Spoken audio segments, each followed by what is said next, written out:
नमस्कार। JCERT के डिजी school में मैं आप सबका स्वागत करता हूँ।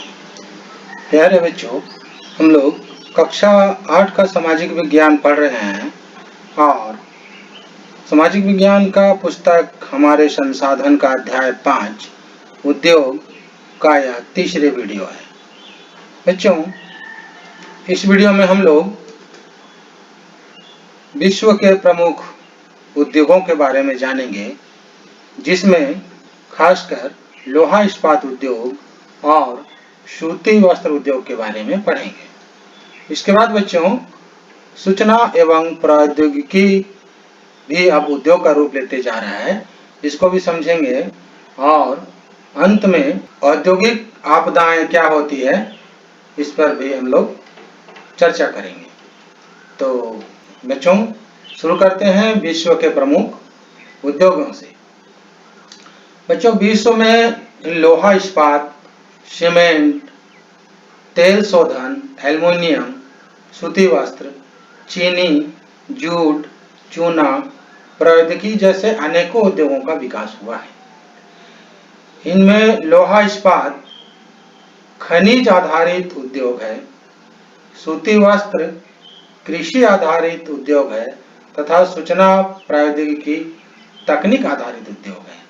तो इस वीडियो में हम लोग इन्हीं 3 तरह के उद्योगों के बारे में, अर्थात लोहा इस्पात उद्योग, कृषि आधारित उद्योग और सूचना प्रौद्योगिकी तकनीक की चर्चा करेंगे। तो बच्चों, शुरू करते हैं लोहा इस्पात उद्योग से। बच्चों, लोहा एवं इस्पात उद्योग आधारभूत उद्योग है। आधारभूत उद्योग कहने का अर्थ है कि अन्य लगभग सभी उद्योग लोहा एवं इस्पात उद्योग पर ही निर्भर करते हैं। इसके उत्पाद पर ही अन्य उद्योगों का विकास होता है। आप जानते हैं कि कोई भी उद्योग बिना इस्पात या लोहे का संभव नहीं है। हर उद्योग की स्थापना में लोहा एवं इस्पात की आवश्यकता होती है। तो हम लोहा एवं इस्पात को या इस्पात को आधुनिक उद्योग का रीढ़ भी कहते हैं, क्योंकि इस्पात के बिना उद्योगों का चलना और खासकर आधुनिक उद्योगों का चलना मुश्किल है। बच्चों, कोई देश औद्योगिक रूप से कितना विकसित है यह वहां के लोहा इस्पात उद्योग के विकास पर निर्भर है। जिस देश में जितना ही अधिक लोहा इस्पात उद्योग आपको विकसित मिलेगा, समझ जाइए वो देश उतना ही ज्यादा विकसित। लोहा इस्पात के लिए कच्चा माल के रूप में लौह अयस्क, कोयला, चूना पत्थर आदि की आवश्यकता है।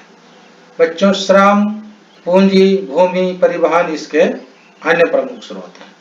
मतलब मुख्य कच्चा माल इसका लौह अयस्क, कोयला, चूना पत्थर है और अन्य प्रमुख निवेश श्रम, पूंजी, भूमि, परिवहन आदि है। बच्चों, लौह अयस्क से इस्पात निर्माण में कई प्रक्रियाएं हैं। सबसे पहले आप जानते हैं, खान से कच्चे लोहे निकाले जाते हैं और उन्हें लाकर गर्म भट्टी में डाला जाता है, जहां यह प्रगलित होता है, मतलब पिघलता है। और पिघलने के बाद परिशोधन होता है। इसका मतलब ये साफ होता है, उससे मिट्टी, कंकड़ आदि, पत्थर आदि जो बेकार की चीजें हैं वो अलग होता है और तब इस्पात प्राप्त होता है। प्रगलन एक ऐसी प्रक्रिया है जिसमें धातुओं के उसके अयस्कों द्वारा गलनांक बिंदु से अधिक तपाकर निष्कर्षित किया जाता है। मतलब प्रगलन पिघलाने की प्रक्रिया में इतना अधिक उसे पिघलाया जाता है ताकि उसका जो अन्य तत्व है, जैसे मिट्टी, बालू, कंकड़ आदि, वो अलग हो जाते हैं और इस्पात अलग होता है। बच्चों, सन 1800 ईस्वी के पूर्व लोहा इस्पात उद्योग की स्थापना उन स्थानों पर की गई जहां कच्चा माल यानी कि लौह अयस्क, जल एवं विद्युत शक्ति आसानी से उपलब्ध थे। उसके बाद से 1950 तक इस उद्योग की स्थापना कोयला क्षेत्र, नदियों और परिवहन साधन से प्रभावित क्षेत्रों में किया गया। बच्चों, 1950 ईस्वी के बाद लोहा और इस्पात उद्योग समुद्री बंदरगाहों के निकट समतल भूमि में स्थापित होने लगे, क्योंकि इस्पात निर्माण का कार्य इस समय तक बहुत विशाल हो गया था, यानी कि फैल चुका। लौह अयस्क विदेशों से आयात होने लगा, जर्मनी, संयुक्त राज्य अमेरिका, चीन, जापान, रूस, भारत विश्व के प्रमुख लोहा इस्पात उत्पादक देश हैं। संयुक्त राज्य अमेरिका में पिट्सबर्ग तथा बाल्टीमोर प्रमुख केंद्र है। पिट्सबर्ग को विश्व की इस्पात राजधानी कहा जाता है। चीन का आनसान तथा वुहान, जापान का टोक्यो तथा रूस का मैग्निटोगोर्स्क एवं चेलियाबिंस्क विश्व के बड़े इस्पात कारखाने हैं। यहाँ पिट्सबर्ग का नाम आया है, तो चलिए हम लोग पिट्सबर्ग के बारे में जानते हैं। बच्चों, पिट्सबर्ग संयुक्त राज्य अमेरिका का सबसे प्रमुख इस्पात केंद्र है, यानी कि यहाँ पर बहुत अधिक इस्पात का उत्पादन होता है। इसे विश्व की इस्पात राजधानी भी कहा जाता है। इस्पात उद्योग की स्थापना के लिए यहाँ अनेक सुविधाएं उपलब्ध हैं। इस उद्योग को कोयला पिट्सबर्ग तथा लोएस मिनेसोटा की खानों से प्राप्त होता है। मिनेसोटा से पिट्सबर्ग तक लोएस का परिवहन ग्रेट लेक्स जल मार्ग के द्वारा होता है। बच्चों, ग्रेट लेक्स 5 झीलों के समूह का नाम है। ये 5 झील हैं सुपेरियर, ह्यूरॉन, ओंटारियो, मिशिगन और ईरी है। बच्चों, यह विश्व के विकसित जल मार्गों में से एक है। पानी से ही बड़े बड़े जहाजों से ये लोहा इस्पात कारखाना में कच्चे सामान लाए जाते हैं और बने हुए इस्पात को भेजे जाते हैं। बच्चों, इस कारखाना को ओहियो, मोनोंगेला और एल्गनी नदियों से जल प्राप्त होता है। निर्मित इस्पात को स्थल एवं जल दोनों मार्गों से बाजार में भेजा जाता है। पिट्सबर्ग औद्योगिक क्षेत्र में इस्पात उद्योग विकसित होने के कारण कई अन्य उद्योग जैसे रेल पटरी, उपकरण, भारी मशीन उद्योग इत्यादि स्थापित हो गए, जो कच्चे माल के रूप में इस्पात का उपयोग करते हैं। तो बच्चों, इसी पिट्सबर्ग को विश्व की इस्पात राजधानी कहा जाता है और यह संयुक्त राज्य अमेरिका में है। बच्चों, चीन का आनसान तथा वुहान, जापान का टोक्यो तथा रूस का मैग्निटोगोर्स्क एवं चेलियाबिंस्क विश्व के बड़े इस्पात कारखाने हैं। चलिए बच्चों, अब भारत में लोहा इस्पात उद्योग के बारे में जानते हैं। भारत में इस उद्योग के विकसित होने के मुख्य कारक कच्चे माल की उपलब्धता, सस्ते श्रमिक परिवहन और बाजार हैं।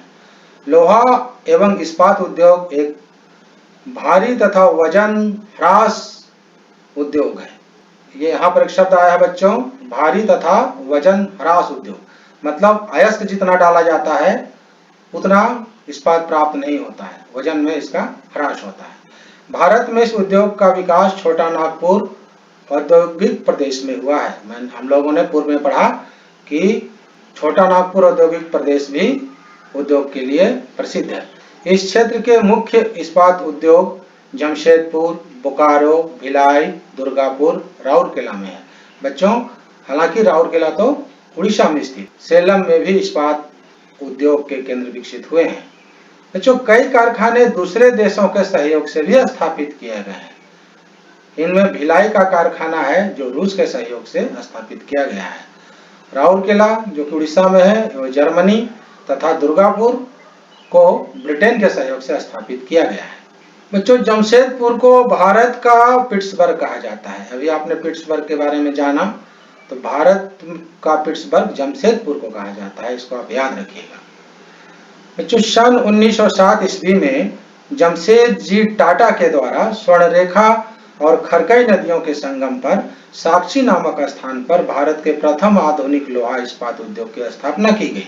इन्हीं जमशेदजी टाटा के नाम पर ही जमशेदपुर शहर एवं टाटा नगर रेलवे स्टेशन, यहाँ टाटा नगर पड़ा है। उच्च कोटि का लौह अयस्क झारखंड के सिंहभूम, अभी खासकर पश्चिम सिंहभूम तथा उड़ीसा के मयूरभंज जिलों से प्राप्त होता है। कोकिंग कोयला झरिया तथा रानीगंज से प्राप्त होता है। बच्चों, इसको आप याद रखिएगा कि कोकिंग कोयला झरिया तथा रानीगंज से प्राप्त होता है। चूना पत्थर उड़ीसा के सुंदरगढ़ जिले से तथा पानी स्वर्णरेखा और खरकई नदियों से प्राप्त होता है। बच्चों, कोलकाता बंदरगाह यहाँ से मात्र यानी कि जमशेदपुर टाटानगर से मात्र 250 किलोमीटर की दूरी पर स्थित है, जहाँ एक अच्छा बाजार भी उपलब्ध है। यह स्थान हावड़ा मुंबई मुख्य मार्ग यानी कि रेल मार्ग तथा राष्ट्रीय राजमार्ग संख्या 33 पर स्थित है, जिससे परिवहन की सुविधा प्राप्त है। बच्चों, जमशेदपुर में लोहा इस्पात उद्योग विकसित होने के कारण यहाँ कई सहायक उद्योग भी विकसित हुए हैं, जिनमें टाटा मोटर्स तथा एग्रीको प्रमुख है।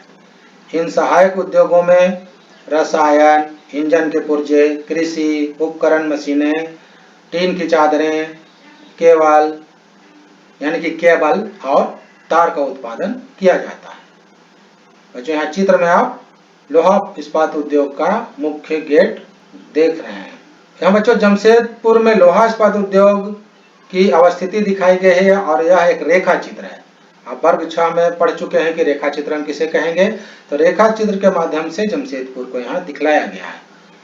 तो आपके पुस्तक में भी यह रेखा चित्र है, आप ध्यान से देखेंगे कि जमशेदपुर में कहाँ पर क्या स्थित है। चलिए बच्चों, अब सूती वस्त्र उद्योग के बारे में हम लोग कुछ पढ़ते हैं, जानते हैं। वस्त्र निर्माण विश्व का सबसे पुराना उद्योग माना जाता है। वस्त्र मतलब कपड़ा जो हम लोग पहनते हैं। वस्त्र निर्माण उद्योग में धागे को काटना यानी कि धागा बनाना मुख्य क्रिया है। इन उद्योगों का प्रमुख कच्चा माल रेशा होता है, जिससे धागा निकलता है। रेशा दो प्रकार का होता है बच्चों, पहला प्राकृतिक रेशा एवं दूसरा कृत्रिम रेशा। तो ऊन, सिल्क, कपास आदि प्राकृतिक रेशे हैं, जबकि नायलॉन, पॉलिस्टर, एक्रेलिक और रेयन कृत्रिम रेशे हैं। सूती वस्त्र उद्योग वस्त्र उद्योगों में सबसे महत्वपूर्ण उद्योग है। 18वीं शताब्दी में औद्योगिक क्रांति के पूर्व तक सूती वस्त्र हस्तकताई एवं हस्तकरघों से बनाया जाता था, यानी से हाथ से करघा चलाकर बनाया जाता था। औद्योगिक क्रांति एवं पावर लूम के आविष्कार के पश्चात इस उद्योग का पूरे विश्व में तेजी से विकास हुआ। विद्युत से, बिजली से चलने वाले करघों को पावर लूम कहते हैं। इस बात को भी आप याद रखिएगा कि बिजली से चलने वाले करघों को पावर लूम कहते हैं। पावर से चलता है, लूम मतलब करघा, तो ये पावर लूम कहते हैं। कच्चा माल, शक्ति के साधन, सस्ता परिवहन, अनुकूल जलवायु, कुशल श्रम इसके प्रमुख कारक हैं। इन सब के होने से ही कहीं भी सूती वस्त्र उद्योग स्थापित होता है। बच्चों, विश्व में कौन कौन से महत्वपूर्ण उत्पादक देश है, जानिए। पहला चीन, भारत, जापान, संयुक्त राज्य अमेरिका, ग्रेट ब्रिटेन एवं रूस, ये महत्वपूर्ण उत्पादक देश हैं। बच्चों, भारत प्राचीन काल से ही अति उत्तम गुणवत्ता वाला सूती वस्त्र उत्पादन करने वाला प्रमुख देश रहा है। उस काल में भारत में हाथों से सूती वस्त्र का उत्पादन होता था। औद्योगिक क्रांति के पश्चात पावर लूम के आविष्कार के कारण पश्चिमी देशों में बने कपड़े सस्ते और अच्छी गुणवत्ता वाले होते थे। जब ये पावर लूम आ गया, मशीन में कपड़ा बनने लगा विदेशों में, तो वो सस्ते भी होने लगे और गुणवत्ता में अच्छे भी होने लगे। इससे हमारे देश के कपड़ों का बिक्री घट गया। तो भारतीय सूती वस्त्र उद्योग प्रतिस्पर्धा में पिछड़ गया, कंपटीशन में पीछे हो गया। भारत में सूती वस्त्र की पहली यांत्रिक मिल मतलब मशीन लगा मिल 1854 ईस्वी में मुंबई में स्थापित की। प्रारंभ में इस उद्योग का विस्तार महाराष्ट्र और गुजरात में तेजी से हुआ। अनुकूल आर्द्र जलवायु, आर्द्र जलवायु कहते हैं जब हवा में नमी होता है, पानी का अंश ज्यादा होता है, तो इसी जलवायु को आर्द्र जलवायु कहते हैं। इस क्षेत्र में कपास का उत्पादन इसका मुख्य कारण था, मतलब कि कपास के उत्पादन के लिए आर्द्र जलवायु चाहिए और इस क्षेत्र में आर्द्र जलवायु था। लेकिन तकनीकी विकास के कारण यह उद्योग देश के अन्य भागों में भी पनपा। वर्तमान समय में आर्द्रता कृत्रिम रूप से उत्पन्न की जाती है। ये पानी में नमी कृत्रिम रूप से उत्पन्न कर कपास की खेती की जाती है। कपास एक शुद्ध पदार्थ है। आप यहाँ कपास देख सकते हैं, कपास के पौधा को देख सकते हैं, जिसका वजन वस्त्र निर्माण की प्रक्रिया में कम नहीं होता, इसलिए इसे वजन सम उद्योग भी कहते हैं। जितना कच्चा माल रहता है तैयारी के बाद भी वजन में उतना ही होता है, इसलिए इसे वजन सम उद्योग कहते हैं। भारत में अहमदाबाद, मुंबई, कोलकाता, चेन्नई, कानपुर, लुधियाना, पानीपत, पुडुचेरी सूती वस्त्र उद्योग के मुख्य केंद्र हैं। बच्चों सामान्य ज्ञान में जान लीजिए कि भारत में सर्वप्रथम वस्त्र उद्योग 1818 ईस्वी में कोलकाता के समीप फोर्ट गैलेस्टर में स्थापित हुआ था। कुछ समय के बाद वह बंद हो गया था। बच्चों प्रमुख केंद्र की चर्चा कर रहे हैं तो आइए हम अहमदाबाद के बारे में भी जानते हैं। गुजरात राज्य के सूती वस्त्र उत्पादन का सबसे बड़ा केंद्र अहमदाबाद है और इसे भारत का मैनचेस्टर कहा जाता है। बच्चों मैनचेस्टर यूनाइटेड किंगडम में स्थित एक शहर है। यह वस्त्र उद्योग का प्रसिद्ध केंद्र रहा है, इसलिए विश्व में किसी भी वस्त्र उद्योग का प्रसिद्ध केंद्र को हम मैनचेस्टर के नाम से पुकारते हैं। इसी आधार पर ओसाका को जापान का मैनचेस्टर कहते हैं तथा अहमदाबाद को भारत का मैनचेस्टर कहते हैं। सूती वस्त्र उद्योग की अनुकूल परिस्थितियां यहाँ उपलब्ध है। यह कपास उत्पादक क्षेत्र भी है। कच्चा माल आसानी से उपलब्ध होता है। यहाँ की जलवायु आर्द्र है जो इस उद्योग के लिए अनुकूल है। समतल भूभाग मिलों की स्थापना के लिए उपयुक्त है। सस्ते एवं कुशल श्रमिक बहुलता से उपलब्ध है। अहमदाबाद भारत के सभी भागों से यातायात के साधनों से जुड़ा हुआ है, मतलब गाड़ी सभी क्षेत्रों से यहाँ जाते आते हैं। इस तरह बाजार तक सरल पहुंच उपलब्ध है। मुंबई बंदरगाह नजदीक होने से आयात निर्यात की सुविधा भी अहमदाबाद को उपलब्ध है। ये थी बच्चों हमारे देश के गुजरात राज्य में स्थित अहमदाबाद की बात। अब चलिए जापान में स्थित ओसाका है। ओसाका जापान का एक महत्वपूर्ण वस्त्र निर्माण केंद्र है और इसे जापान का मैनचेस्टर के नाम से भी जानते हैं। सूती वस्त्र उद्योग के विकास के लिए अनुकूल परिस्थितियां यहाँ भी उपलब्ध है। उद्योग स्थापना हेतु विस्तृत समतल मैदान की उपलब्धता है। बुनाई और कताई के लिए उष्ण आर्द्र जलवायु, योडो नदी से पर्याप्त जल, कुशल श्रमिकों की उपलब्धता, बंदरगाह से नजदीकी महत्वपूर्ण अनुकूल कारक है। यहाँ का सूती वस्त्र उद्योग कच्चे माल के लिए पूर्णतः आयात पर निर्भर है।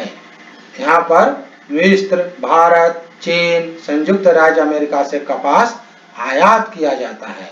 बच्चों यहाँ उत्पादित सूती वस्त्र उच्च गुणवत्ता एवं कम मूल्य का होता है, यानी कि हाई क्वालिटी लो प्राइस, इसलिए बाजार में इसकी अच्छी मांग है।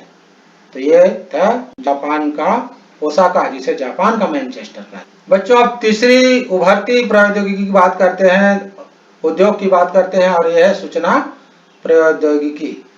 बच्चों आंकड़ों की प्राप्ति, सूचना संग्रह, सुरक्षा सिक्योरिटी, परिवर्तन, आदान प्रदान सेंड एंड रिसीव, अध्ययन, डिजाइन आदि कार्यों के निष्पादन के लिए आवश्यक कंप्यूटर हार्डवेयर एवं सॉफ्टवेयर का उपयोग ही सूचना प्रौद्योगिकी कहलाता है। बच्चों आपके पास स्मार्टफोन होगा जिसमें आप ये वीडियो देख रहे होंगे, हो सकता है कंप्यूटर भी होगा। तो ये स्मार्टफोन या कंप्यूटर जो भी इसमें मशीनें लगी हुई है, जो स्क्रीन है, कीबोर्ड आदि हार्डवेयर है, और इसमें जो जैसे स्मार्टफोन में व्हाट्सएप है तो वो सॉफ्टवेयर है। तो ये हार्डवेयर और सॉफ्टवेयर का उपयोग सूचना प्रौद्योगिकी में होता है। बच्चों सूचना प्रौद्योगिकी वर्तमान समय में वाणिज्य एवं व्यापार का मुख्य अंग बन गया है। आज हर काम में कंप्यूटर और इंटरनेट लगाया जा रहा है। उद्योग के तौर पर यह एक उभरता हुआ क्षेत्र है, यह भी उद्योग का रूप ले रहा है। संसाधन उपलब्धता, लागत एवं अवसंरचना मतलब बुनियादी ढांचा इस उद्योग के विकास हेतु मुख्य कारक है। अमेरिका की कैलिफोर्निया की सिलिकॉन घाटी विश्व में सूचना प्रौद्योगिकी का मुख्य केंद्र है। बच्चों भारत में सूचना प्रौद्योगिकी का उद्योग का मुख्य केंद्र बेंगलुरु है। यह कर्नाटक में स्थित है। बेंगलुरु को भारत का सिलिकॉन घाटी कहा जाता है, याद रखिएगा। सूचना प्रौद्योगिकी का उपयोग हमारे दैनिक जीवन की आवश्यकता बनता जा रहा है। रेल, हवाई टिकट का आरक्षण, पासपोर्ट बनवाने में, गाड़ी चलाने हेतु लाइसेंस बनवाने में, कृषि सूचना, कब वर्षा होगी, कितनी आर्द्रता होगी, कब हमें बीज लगाना है, ये सारी सूचना। आपदा नियंत्रण, जैसे चक्रवात आदि की सूचना पूर्व में मिल जा रहा है। विभिन्न प्रकार के सरकारी प्रमाण पत्र हेतु सूचना प्रौद्योगिकी का उपयोग हो रहा है। अब आप भी देख रहे हैं कि आपकी पढ़ाई भी सूचना प्रौद्योगिकी के माध्यम से ही हो रही है। तो इसके माध्यम से सूचना प्रौद्योगिकी कंपनियां दिन में 24 घंटे काम कर रही हैं। बच्चों, बेंगलुरु के अलावा मुंबई, नई दिल्ली, हैदराबाद, चेन्नई, गुड़गांव, पुणे, तिरुवनंतपुरम, कोच्चि, चंडीगढ़ और भुवनेश्वर भी सूचना प्रौद्योगिकी के मुख्य केंद्र हैं। बच्चों, आप इंटरनेट से, अपने वर्ग शिक्षक से कुछ सूचना प्रौद्योगिकी कंपनियों का नाम पता लगाइएगा। तो यह था बच्चों सूचना प्रौद्योगिकी की जानकारी। अब अंत में हम औद्योगिक आपदाओं के बारे में जानते हैं। बच्चों, उद्योगों को हमेशा आवासीय क्षेत्रों से दूर स्थापित किया जाता है। मतलब जहां शहर है, जहां गांव है, जहां मनुष्य रह रहे हैं, वहां से दूर इन कारखानों को लगाया जाता है, क्योंकि उद्योगों में अनेक प्रकार की दुर्घटनाएं होती रहती है।